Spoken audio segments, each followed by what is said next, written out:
On a bright spring morning, the iron gates of St. Meredith Academy stood open to a world of polished shoes, luxury cars, and people who measured worth by the price tag on everything they owned.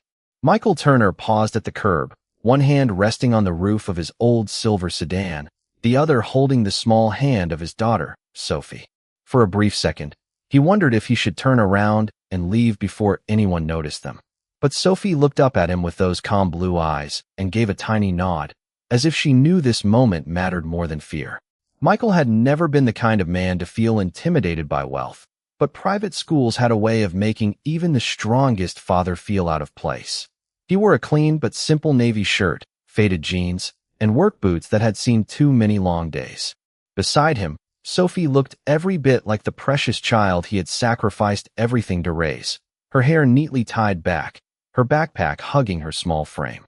They had barely taken 10 steps past the gate when a pair of mothers in designer coats slowed to stare. One of them glanced at Michael's car and let out a soft, mocking laugh.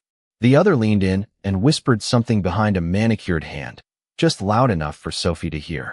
Michael felt his jaw tighten, but before he could say a word, a tall man in a tailored blazer stepped into their path with the smug confidence of someone who had never been told no in his life. "This is the drop-off lane for families of enrolled students," he said coldly, his eyes flicking over Michael as if he were a delivery driver who had taken a wrong turn. "You may want to use the public entrance next time." The insult landed hard, but what hurt more was the way Sophie went still beside him. Michael bent slightly and squeezed her hand, silently promising that no one here would make her feel small. Yet the whispers had already started. A blonde woman near the steps muttered that some people simply had no idea where they belonged. Another parent added that private school was becoming too accessible these days, his tone sharp with contempt. Sophie lowered her head, but Michael noticed something else too. She didn't cry, didn't fidget, didn't beg to leave. She stood quietly, shoulders squared, as if she had learned long ago how to be brave when adults failed to be kind. That quiet strength was the one thing Michael had always admired most about her. He was about to guide her toward the office when a sudden hush fell over the entrance. Conversations faded. Heads turned. From the glass doors at the front of the school, Headmistress Margaret Collins stepped outside, her expression unreadable at first, then slowly shifting into something far more startling. Her eyes landed on Sophie, and for a heartbeat the entire courtyard seemed to freeze. Michael didn't know it yet, but that single look would soon change everything for them both. The silence around the front steps of St. Meredith Academy grew so heavy that even the wind seemed to hold its breath. Headmistress Margaret Collins stood perfectly still, her gaze locked on Sophie, as if the little girl were a face she had been searching for a long time. The wealthy parents, who had only moments ago been so eager to whisper and smirk, now looked confused by the sudden change in the atmosphere. Michael felt his pulse quicken. He had seen that expression before in people who were trying to remember something important, and it made him wary. Margaret took a slow step forward, then another, her heels clicking softly against the stone path. Her face softened in a way that surprised everyone nearby. "Sophie Turner," she said gently, almost like she was afraid to speak too loudly. Sophie looked up at her father first, asking for permission without words, and Michael gave a small nod. Only then did she answer with the same quiet politeness she always carried. "Yes, ma'am." Margaret's hand trembled just slightly as she placed it over her heart. "Oh, my goodness," she whispered. "It really is you." A few parents exchanged puzzled glances. One of the women in the front row made a face as if she had no idea why the headmistress was reacting this way to a child dressed in a simple school uniform and worn shoes. But Margaret did not seem to care what they thought. Her attention remained fixed on Sophie with an intensity that made the air feel charged. Then, without warning, she did something no one expected. She opened her arms and pulled Sophie into a warm, heartfelt hug right there in front of the entire drop-off crowd. The movement was so sudden that several people actually gasped. Sophie went stiff for half a second, then relaxed into the embrace, her small hands clutching the side of Margaret's coat. Michael stood frozen, completely unsure what he was witnessing.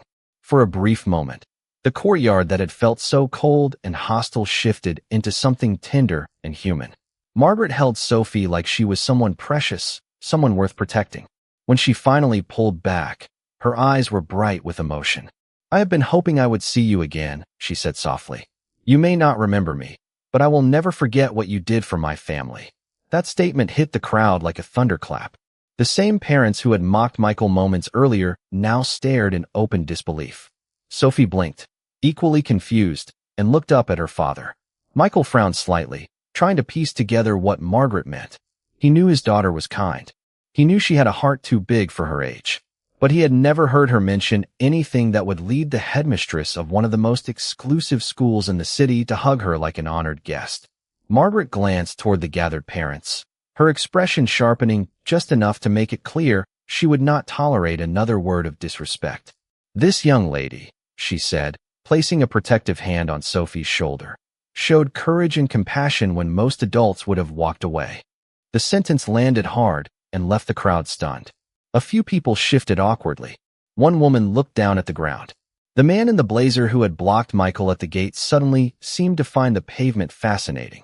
Michael's confusion was beginning to mix with something else now, something guarded, cautious, and hopeful.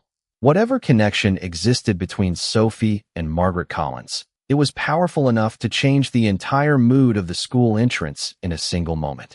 And Michael could already feel that this story was only beginning. Michael stared at the headmistress as if she had just spoken in a language he did not understand. Sophie remained close beside him, one small hand still curled around his fingers, while the crowd around them shifted uncomfortably under the weight of Margaret Collins's words. The entire front drive of St. Meredith Academy felt suspended between disbelief and curiosity. Michael had expected judgment when he arrived here. He had expected the sideways glances, the quiet laughter, maybe even a little cruelty from parents who seemed to wear their money like armor. What he had not expected was for the headmistress to embrace his daughter like a long-lost treasure. Margaret's hand stayed resting on Sophie's shoulder as she looked from the child to Michael with an expression that carried both warmth and a strange kind of regret. "Mr. Turner," she said carefully, "I don't know how much you know about what happened 2 years ago, but your daughter changed something very important for my family." Michael frowned. 2 years ago, Sophie would have only been 6. He searched his memory, trying to remember any unusual event, any story his daughter might have mentioned, but nothing came clearly enough to explain why the woman in front of him looked so emotional. Before he could ask, one of the mothers near the steps scoffed under her breath. Margaret turned her head sharply in that direction, and the woman immediately fell silent.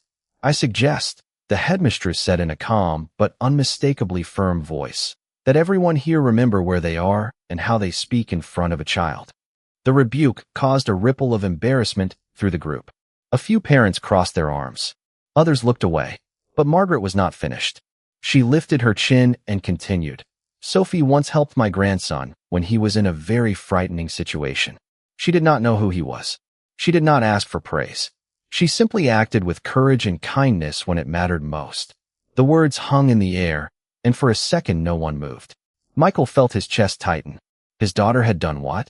He looked down at Sophie, who seemed more confused than anyone else. Her face had gone a little pink, and she appeared almost shy under all the attention. "I just helped him," she said softly, her voice so small that Michael had to lean closer to hear it. "He was crying." Margaret's eyes shimmered. "Yes," she said, "and you stayed with him until help arrived. You kept him calm. You even gave him your little red ribbon so he wouldn't be scared." That detail made Michael's breath catch. He remembered the ribbon now, tucked into one of Sophie's drawers at home. She had lost it for days after coming back from a school fair with her old babysitter. He had never known the story behind it. Around them, the parents who had been so quick to mock suddenly looked unsettled. The man in the blazer shifted his weight and cleared his throat. One of the women pressed her lips together as if trying to hold back a comment she no longer felt brave enough to make. Michael could feel the balance of the moment changing. They had arrived as outsiders, but now the people who had judged them were the ones left standing on uncertain ground. Margaret gave Sophie one more affectionate smile before turning her attention back to Michael. "Your daughter is remarkable," she said, "and I suspect she learned that from someone who is equally remarkable." Michael did not know how to answer that. His throat felt tight, and for the first time since arriving, the hostility around him no longer seemed as powerful as the pride swelling inside his chest. Still, he knew this was only the beginning of the truth, and whatever came next would decide whether St. Meredith Academy would welcome them with respect or continue to expose the shallow hearts of the people who thought money made them superior. For a moment, no one in the courtyard seemed capable of speaking. The parents who had arrived with polished smiles and expensive opinions now stood in stiff silence, unsure where to place their eyes. Michael could feel the shift in the air, the subtle but undeniable moment when the power in the scene had changed hands. Only minutes ago, he had been the outsider, the single father with the old car and the plain clothes, the man everyone was certain did not belong at a place like St. Meredith Academy. Now, the same people who had looked down on him were watching the headmistress with the nervous expressions of children caught misbehaving. Margaret Collins kept one hand gently on Sophie's shoulder, and the way she did it made Michael understand that this was not merely kindness. It was familiarity. It was gratitude. It was respect. Yet the answer to the biggest question was still missing. Michael needed to know how his daughter had become important enough to earn such warmth from the headmistress herself. Margaret seemed to notice the confusion on his face. She turned slightly toward him and spoke in a lower, calmer tone, as if she wanted the story to belong first to the family standing before her, not to the crowd listening nearby. "There was an incident at the spring charity event 2 years ago," she said. "My grandson, Oliver, was separated from the adults supervising him. He panicked. He was frightened, crying, and trying to hide near the service corridor. Most people passed by without noticing him." Michael listened closely, his expression unreadable, while Sophie stared at the stone path beneath her shoes. Margaret continued, her voice growing softer with memory. "Sophie found him. She was just a little girl, but she stayed with him. She talked to him. She gave him her red ribbon so he would feel brave enough to stop shaking. And she did not leave him until I arrived." The courtyard seemed to shrink around those words. Michael looked down at his daughter in disbelief, then back at Margaret. Sophie's cheeks warmed, and she gave a tiny shrug, as if what she had done was no more important than holding a door open. But to Margaret, it clearly meant everything. "My grandson still has that ribbon," she said with a faint smile. "He kept it in his keepsake box for years. He told me the little girl who helped him had a voice like an angel and the courage of someone much older." One of the mothers near the entrance let out a nervous, unsteady breath. Another shifted her purse higher on her shoulder, clearly wishing she could step out of the moment and undo the things she had just said. The man in the blazer who had blocked Michael at the gate looked like he wanted to disappear completely. Margaret's gaze moved over the gathered parents, and the politeness in her face hardened into something more authoritative. "That is the kind of child we are welcoming today," she said. "And I would hope that every adult here has enough decency to remember that character is not measured by income, cars, or the labels on a jacket." The words struck cleanly. No one dared interrupt. Michael felt a strange ache in his chest, not anger anymore, but a mix of pride and protection so strong it nearly overwhelmed him. He had spent years making sure Sophie never felt less than anyone else. Never let her see how hard life could be after her mother left. Never allowed the weight of their small, simple life to become a wound in her heart. Yet somehow, without trying to prove anything, his little girl had become the one person in this entire crowd who mattered most. Margaret finally stepped back, though her expression remained warm. "Mr. Turner," she said, "I sincerely hope you understand that your daughter will be treated with the honor she deserves here." Michael nodded once, still trying to steady himself. Around them, the rich parents were no longer smiling. They were recalculating, rethinking, and, for the first time since he arrived, the man they had mocked stood not as an embarrassment, but as the father of the child they had all just underestimated. Michael had barely processed the headmistress's explanation when another voice rose from behind the line of parents, sharp with embarrassment and thinly veiled frustration. "Well, that may be true," the man in the blazer said, trying to recover the confidence he had lost only minutes ago. "But this is still a private institution. Standards matter." A few heads turned toward him. It was a foolish thing to say after everything that had just been revealed, but people like him often doubled down when they felt their status slipping. Margaret Collins didn't even look at him right away. She kept her attention on Sophie, as though the child in front of her mattered far more than the opinions of the crowd. Then, slowly, she turned and gave the man a cool, measured look. "Standards do matter," she said. "Which is exactly why your comments this morning were so disappointing." The man's mouth tightened. Beside him, one of the women who had laughed earlier suddenly became very interested in smoothing a wrinkle in her sleeve. Michael remained silent, though every muscle in his body had tensed. He had spent too many years swallowing insults to let one more provoke him into saying something he would regret. But inside, he could feel the room beginning to tilt in his favor. Margaret walked a few steps toward the assembled parents, her posture calm but unmistakably commanding. "For clarity," she said, "Sophie Turner is not here because of charity, pity, or an exception to our expectations. She is here because she belongs here. Her father contacted us weeks ago, completed every requirement, and handled every step with patience and dignity." Several parents exchanged surprised looks. That detail alone was enough to unsettle them. It was one thing to mock a man they assumed had stumbled into the wrong place. It was something else entirely to realize he had followed every rule with quiet precision while they had judged him on sight. Margaret continued, "And since we are speaking honestly, Mr. Turner has demonstrated more courtesy in 5 minutes than some of you have shown during this entire drop-off." That landed harder than any insult they had thrown at him. The woman nearest the gate stared at the ground. Another parent folded her arms tighter across her chest, lips pressed into a hard line. Michael could hear the discomfort spreading through the group like a ripple in still water. For the first time, the people who had made him feel small looked smaller than he did. Then Margaret's expression shifted just slightly, and Michael sensed the next part of the truth was about to emerge. "There is one more thing," she said. "Sophie's kindness in the past did not only affect my family emotionally. It also prevented a very dangerous situation from becoming far worse." That statement drew immediate attention. Even the parents who had been paling with embarrassment lifted their eyes again, curiosity overriding their pride. Michael glanced at Sophie, then back at the headmistress. "Dangerous situation?" The words settled like stones in his stomach. Sophie's expression changed too. She looked unsure now, maybe because she had never thought of her small act as something dramatic or heroic. To her, it had probably been simple instinct.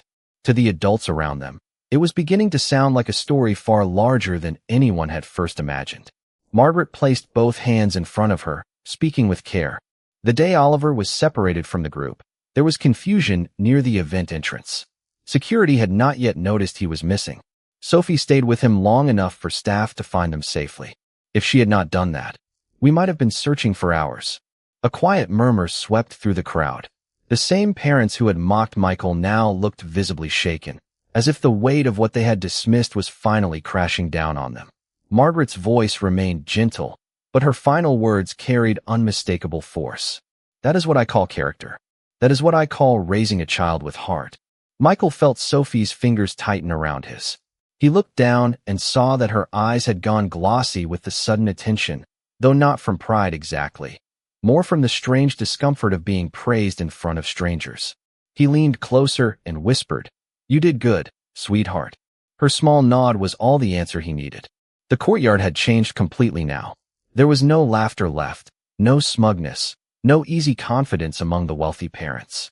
In its place was a fragile, uneasy silence, and Michael knew that silence was doing something no argument could have done. It was forcing them to face the truth.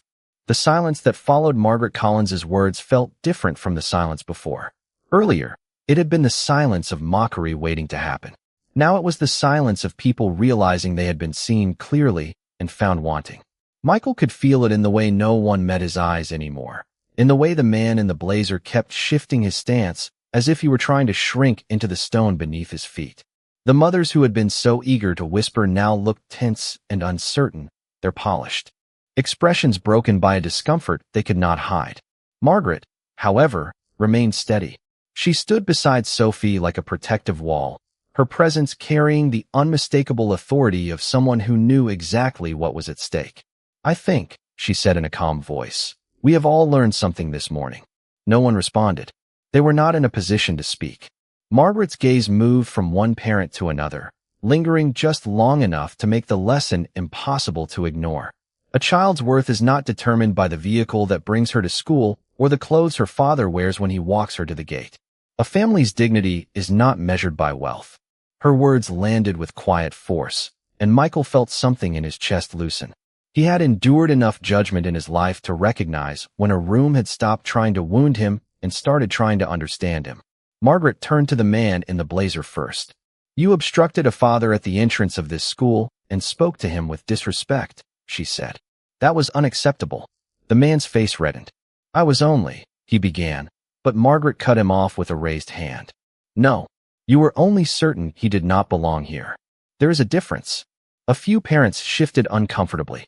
One woman covered her mouth, perhaps to hide the fact that she had nearly laughed earlier. Another looked away entirely. Then Margaret addressed the group as a whole, and to everyone who believed they could measure another human being in 30 seconds or less, "I suggest you remember that this school is not a stage for arrogance." The line hit hard enough that even Michael felt the sting of it, though not for himself. It was the kind of truth people remembered long after the moment passed.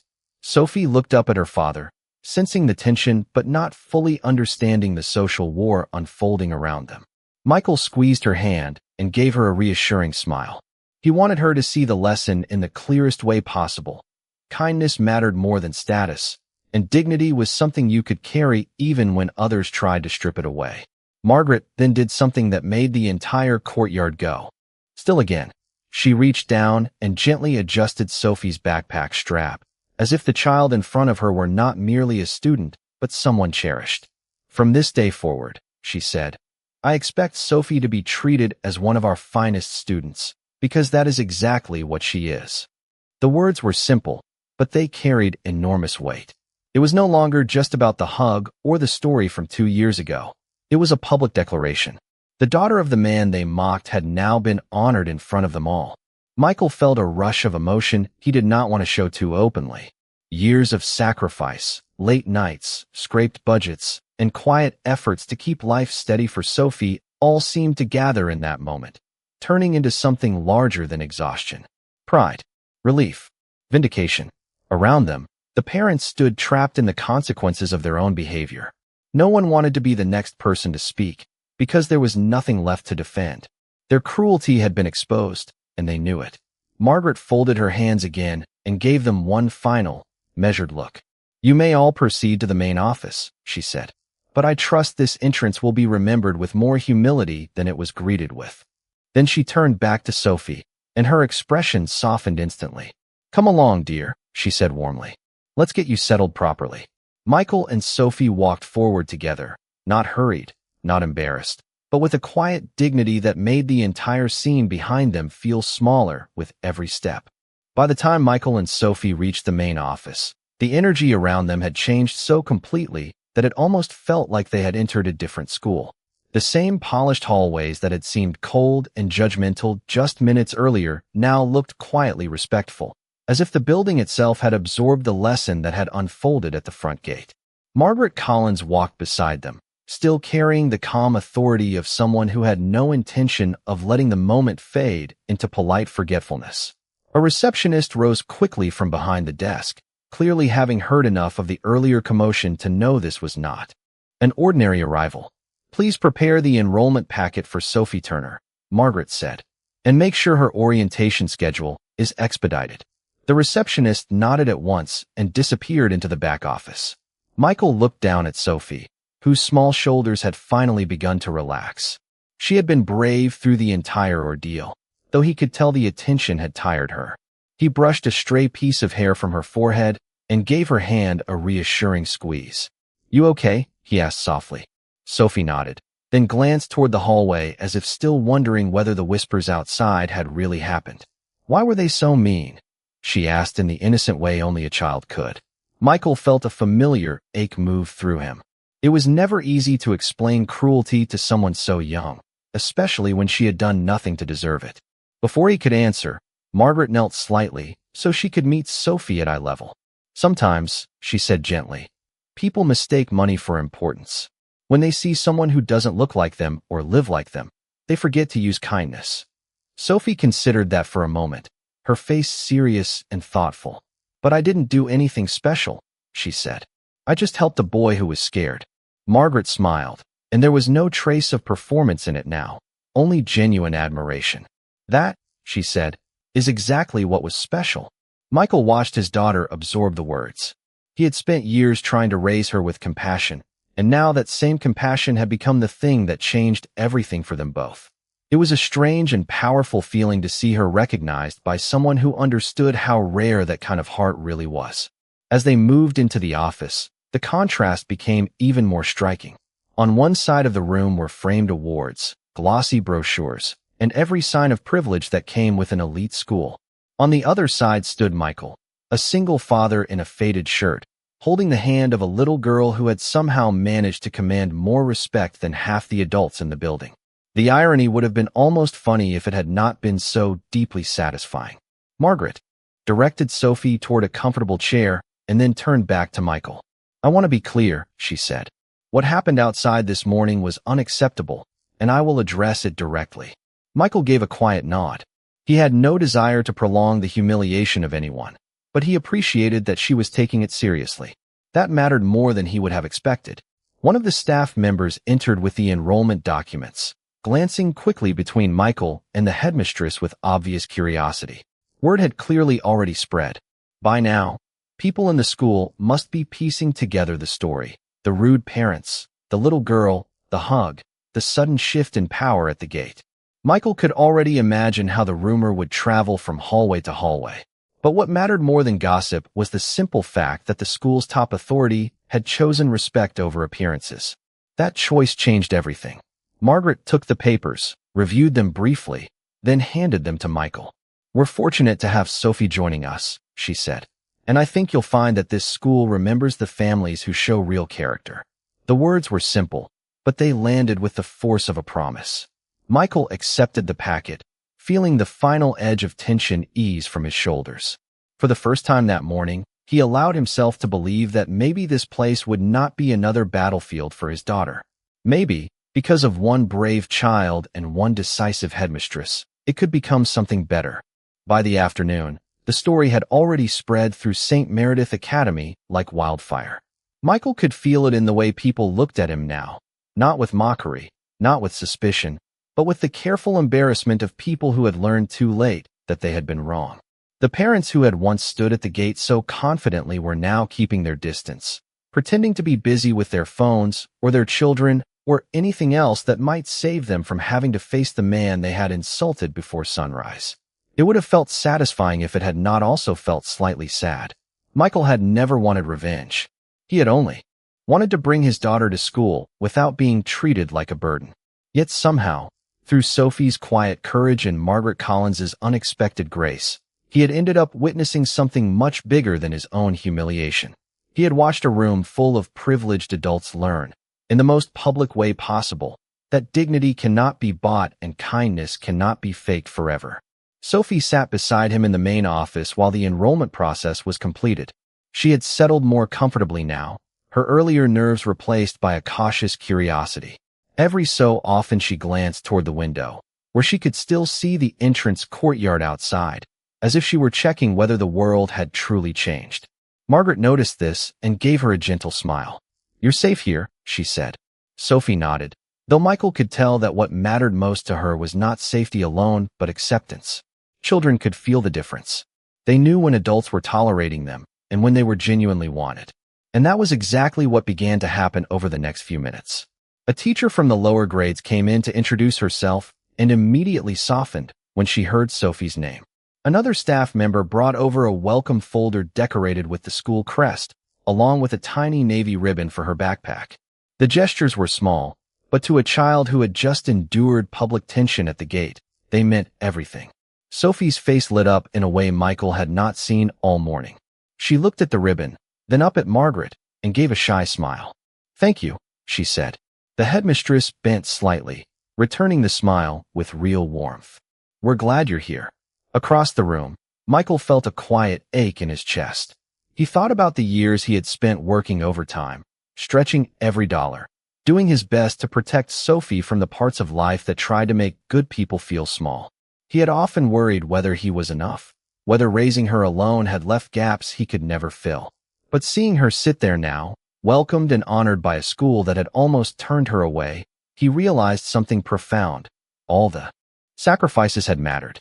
They had shaped her into the kind of child who could walk into a hostile place and leave it better than she found it. That realization made his throat tighten. Then Margaret did something else that sealed the moment. She stepped to the doorway of the office and called for the assistant who had accompanied the earlier parents. In front of everyone, she made it very clear that Sophie would be placed in the honors track, that her future teachers would be informed about her exceptional character, and that her father would receive direct access to the school whenever needed. It was not just hospitality. It was recognition. It was a public correction of every false assumption made that morning. When the office staff nodded and moved to carry out her instructions, Michael understood that the balance had shifted for good. The family they had looked down on now had a place here. Not because they forced one, not because of money or influence, but because a little girl had shown more heart than the adults who tried to dismiss her. Michael looked at Sophie, and she looked back at him with the small, steady smile that had always kept him going. In that moment, he knew the school was no longer a test of their worth. It was now a place where their worth had finally been seen. When Michael finally walked Sophie back toward the entrance later that day, the school no longer felt like a battlefield. It felt like the beginning of something new. The same stone path that had carried ridicule in the morning now seemed almost gentle under the late sunlight, and the glass doors of St. Meredith Academy reflected a version of the day that was no longer cruel. Sophie stayed close to her father, her small hand tucked firmly into his, but this time her posture was lighter. She was still quiet, still observant, but the tension had left her shoulders. Michael noticed it and felt a deep wave of relief wash through him. For once, he did not need to prepare her for another insult. For once, he could simply walk beside her and know that she was being seen for who she truly was. Margaret Collins met them at the door with the same calm dignity she had shown from the start, though now her expression carried something softer too. "We'll take good care of her," she said to Michael, and there was no theatricality in it, only sincerity. Michael nodded, swallowing the emotion that rose in his throat. He had spent years carrying the weight of responsibility on his own, making every decision with Sophie's future in mind, often without any guarantee that the struggle would be worth it. But standing there in the doorway, with his daughter accepted and respected, he felt the answers settle quietly inside him. It had always been worth it. Sophie turned back one last time and looked up at the headmistress. "Thank you for hugging me," she said with the honest simplicity of a child who had felt something real and wanted to honor it. Margaret smiled, then gently touched the little girl's shoulder. "Thank you for being brave," she replied. "You reminded all of us what matters most." Those words lingered in the air as Michael bent down and kissed Sophie's forehead. Then, without needing to say much else, they walked out into the afternoon light together. Behind them, the school gates stood open, not just physically, but symbolically. The place that had once seemed designed to measure status had been forced to confront something much deeper: character, kindness, and the quiet power of a child raised with love. Michael glanced at the old sedan waiting at the curb, the same car that had drawn so many smirks that morning, and instead of embarrassment, he felt a strange affection for it. It had brought them here. It had carried them through judgment and humiliation and into a moment of unexpected grace. He opened the passenger door for Sophie, and she climbed in with a soft smile, hugging her backpack to her chest. Before closing the door, Michael looked back once more at the school. He thought about the rich parents who had mocked him, about the man in the blazer who had tried to turn him away, about the way all of them had been silenced by the simple truth that a child's heart could be worth more than all their polished opinions combined. He did not know whether they would ever fully understand what they had done that morning, but it no longer mattered. The lesson had already been written into the day.